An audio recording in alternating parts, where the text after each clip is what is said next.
Hi. അപ്പോൾ ഇന്ന് നമ്മൾ കുറേ നാൾക്ക് ശേഷം ആറ്റുകാൽ അമ്പലത്തിലേക്ക് പോവുക. അപ്പോൾ ഇന്ന് ആറ്റുകാൽ പൊങ്കാലയാണ്. ഇന്നാണ് ഈ വീഡിയോ ഇടാൻ പറ്റിയത്. ഞങ്ങൾ പോയത് ഞായറാഴ്ചയാണ്. ഞായറാഴ്ച കൊണ്ട് തന്നെ അത്യാവശ്യം തിരക്ക് പ്രതീക്ഷിച്ചാണ് ഞങ്ങൾ പോകുന്നത്.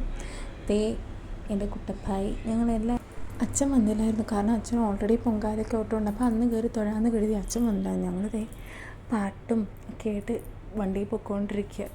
കണ്ണടച്ച് തുറക്കുന്നതിന് മുമ്പേ അമ്പലമെത്തി എന്ന് പറയണമെന്നുണ്ട്. പക്ഷെ അങ്ങനെയല്ല, ഇടയ്ക്കുള്ള വീഡിയോസൊന്നും എടുക്കാൻ പറ്റിയില്ല. രണ്ടുപേരെയും കൂടെ മെയിൻറ്റെയിൻ ചെയ്യണം.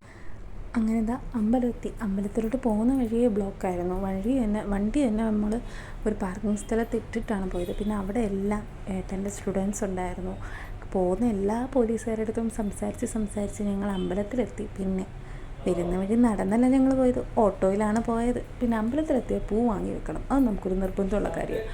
തൊഴാൻ പറ്റത്തില്ല എന്നും പറഞ്ഞ് സങ്കടത്തിലായിരുന്നു ഞങ്ങൾ. ആ അമ്പലത്തിലെ തിരക്ക് കണ്ടപ്പോൾ നിങ്ങൾക്ക് ഊഹിക്കാവുന്നതല്ലേ ഉള്ളൂ അവിടെ എന്തായിരിക്കും തിരക്കെന്ന്. ഈ ഉത്സവ സമയത്ത് തൊഴാൻ പറ്റില്ലല്ലോ, കുഞ്ഞിനെയും കൊണ്ട് തിരക്കിനിടയിൽ പോകാനും പറ്റുന്നില്ല. അങ്ങനെ ആകെപ്പാടെ വിഷമിച്ച് നിന്നപ്പോഴാണ് സർവീസിലുള്ളവർക്ക് പ്രത്യേകം പാസ് ഉണ്ടെന്നുള്ളത്.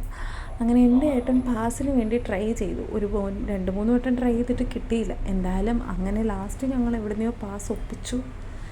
എന്തായാലും പാസ് കാരണം ഞങ്ങൾക്ക് കയറി തൊഴാൻ പറ്റി.